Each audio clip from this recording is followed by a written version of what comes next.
Halo Skripsiwan dan Skripsiwati Indonesia, ketemu lagi bersama Ibu Ira. Nah, tahukah kalian bahwa salah satu ciri skripsi yang baik yang disukai oleh dosen adalah kalau skripsi itu mengandung banyak sekali referensi atau rujukan ilmiah. Bisa dari buku dan juga salah satunya adalah dari jurnal, baik jurnal nasional maupun jurnal internasional ya. Jangan sampai kalian bilang gak bisa bahasa Inggris. Nggak bisa bahasa Inggris.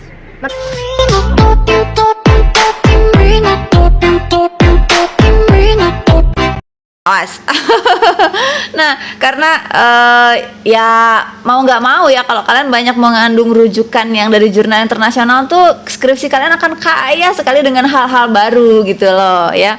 Nah, memang bahasa Inggris di jurnal internasional jangankan bahasa Inggris ya, yang bahasa Indonesia juga kalau baca jurnal memang kita membutuhkan mesti rada mikir gitu bacanya. Beda kayak nggak kayak baca teen lead dan novel gitu kan. Kalau ini butuh mikir, apalagi pakai bahasa Inggris. Kudu bolak-balik gitu bacanya baru bisa paham ya.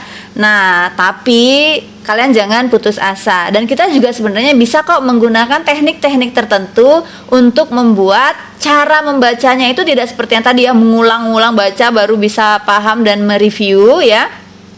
Nah, gimana sih caranya buat kalian yang lagi skripsian supaya bisa mereview jurnal dengan lebih mudah dan nyaman?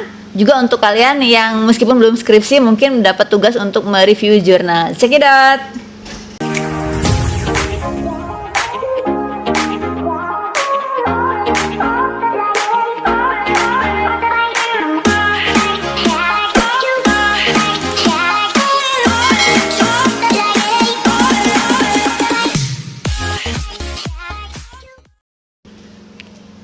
Tahap pertama dari proses review jurnal yang bisa dilakukan tentu kalian searching ya jurnal sesuai dengan topik yang kalian cari. Apakah itu karena bidangnya atau karena metodenya atau karena apa? Tanya aja clue dari dosennya atau skripsi kalian membutuhkan bahan tentang apa. Kita searching ya. Bisa tadi di Google Scholar, di Science Direct atau website-website pencari jurnal lainnya atau pakai Harzing Publish or Perish yang udah Bu Ira ajarkan caranya di video sebelumnya ya. Pokoknya kita cari jurnalnya gitu kan. Nah, berikutnya adalah apakah kita baca satu persatu si isi jurnalnya? Tentu tidak. Apa gunanya sebuah abstrak ya kan? Abstract ya kalau dalam bahasa Inggris. Ya gunanya itu di awal membuat kita bisa menentukan apakah akan meneruskan membaca jurnal ini atau tidak. Apakah sesuai dengan kebutuhan kita atau tidak. Jadi kalau ada yang bilang kalau baca jurnal jangan hanya abstraknya aja, ya betul, jangan hanya abstraknya aja. Tapi abstrak itulah yang akan menentukan kita akan menggunakan jurnal itu atau tidak. Karena di dalam abstrak itu kan mengandung ya latar belakang singkat dari jurnal yang kita baca itu, permasalahannya apa, lalu tujuan penelitiannya apa, metode yang mereka gunakan apa, dan juga hasil dari penelitian mereka itu apa. Kalau ada yang cocok, yang kita perlukan datanya, lanjut, cus kita baca sih artikelnya si jurnal itu ya. Nah, yang berikutnya adalah lihat kata kuncinya. Kata kunci itu atau keyword makanya ada di jurnal-jurnal, karena kalau kita searching dengan kata itu dan itu ada di keyword sebuah jurnal, maka dia akan muncul ya kan. Nah, jadi kalau ada keyword yang cocok, lanjutkan baca begitu ya. Nah, seterusnya adalah kalian tetapkan sebenarnya apa sih yang ingin saya ketahui dari jurnal ini. Tapi nggak akan jauh-jauh sih kalau kita baca jurnal, mereview itu pasti itu dulu ya. Sebenarnya ada masalah apa sih gitu kan. Jadi di pendahuluannya tuh ada masalah apa, ada data apa nih yang terjadi di lapangan, harusnya idealnya seperti apa ya kan. Lalu yang berikutnya kita cari tahu juga mereka menggunakannya metode apa dan di mana dilakukannya, sampelnya dan lain-lain ya. Review itu baru kemudian adalah hasilnya penelitian itu seperti apa. Jadi kita siapkan poin-poinnya dan baca itu kita cari benar-benar si kata kuncinya. Kalau kita cari metode gitu ya, jadi metodenya ini gitu. Jadi yang sebenarnya berhalaman-halaman itu nggak perlu banget juga kita baca semua utuh dari awal sampai akhir semuanya. Jadi kita skimming dulu. Skimming tuh membaca cepat ya, cari kata-kata utama apa yang kita cari dari jurnal ini gitu ya kan. Nah, berikutnya adalah gak ada salahnya untuk mencoba menggunakan website yang bisa membantu kalian mereview sebuah jurnal ya. Mungkin saya akan contohkan caranya bagaimana menggunakan Getdiggers. Boleh kok, nggak apa-apa ya. Ini dia caranya. Yuk.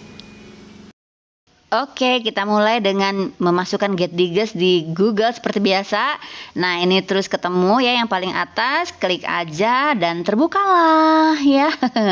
Nah, kita bekerjanya di halaman ini saja, tidak kemana-mana lagi. Oke, nah kita bisa drag and drop file ke sini dari window Explorer kalian, masukin, tarik aja filenya, nanti hasilnya akan muncul di kanannya ya.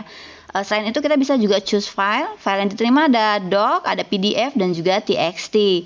Nah, juga kita bisa paste. Kalau paste itu di 7.000 kata, 7.000 huruf, 7.000 kata nih, karakter 7.000 huruf berarti ya. Terus kita bisa enter juga URL ya atau halaman dokumen kita ke sini gitu. Halaman website dokumen kita.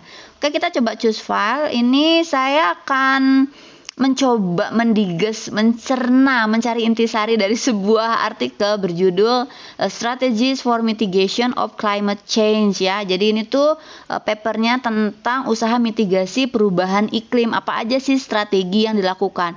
26 halaman, tulisannya kecil-kecil dan spasinya 1. Wah, ya bayangkan kalau kita ada 10 paper yang harus kita review tentang ini, maka menurut saya Getdiggers oke-oke aja digunakan terlebih dahulu untuk kita tahu tadi ya intisari dari papernya apa. Untuk pendalaman nanti kita baca si artikel aslinya itu akan lebih mudah juga buat kita paham gitu karena kita udah tahu si intisarinya gitu ya. Oke, nah ini kita masuk, kita balik lagi ya ke tadi halaman Getdiggers, kita choose file. Oke, ini dia folder filenya. Klik open. Nah, dia muter dulu mikir ya kan. Sama internet juga seperti otak manusia mikir ya. Bedanya kalau mereka si internetnya cepat, kalau kita rada lama. Kita Bu Ira yang rada lama mah Lola ya, loading lama Bu Ira tuh kalau mikir. Oke. Taram, sudah terbuka ya. Nah, ini di sebelah kiri adalah naskah aslinya. Jadi tadi 26 halaman kepotong ya dia ya, memang gitu. Kepotong-kepotong. Oke.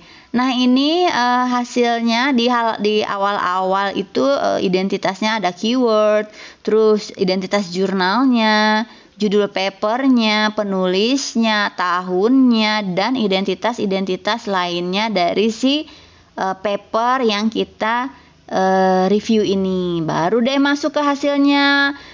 Dia akan memaparkan sesuai kebutuhan kita mereview jurnal, dari mulai latar belakang atau ada permasalahan apa sih ini tuh gitu ya.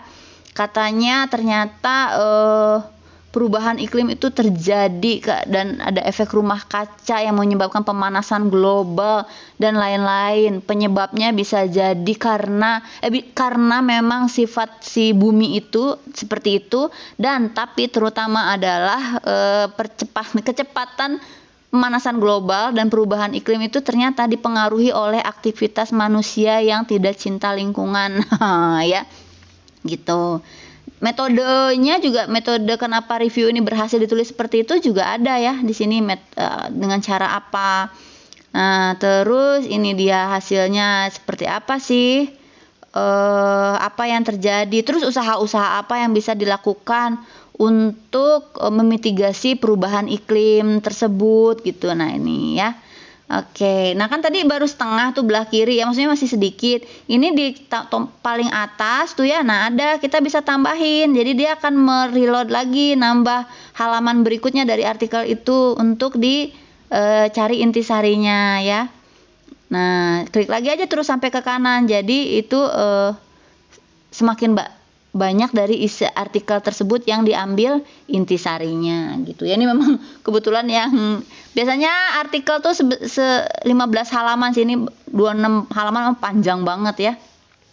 Nah, kita bisa simpen si hasilnya ini, di bawah itu ada opsi untuk menyimpan dalam bentuk TXT. Jadi benar-benar menurut saya sih pakai Get Digas itu ya memudahkanlah kita untuk paham, karena kadang bolak-balik itu baca jurnal tehnya bahasa Inggrisnya kan memang bahasa Inggris yang ilmiah.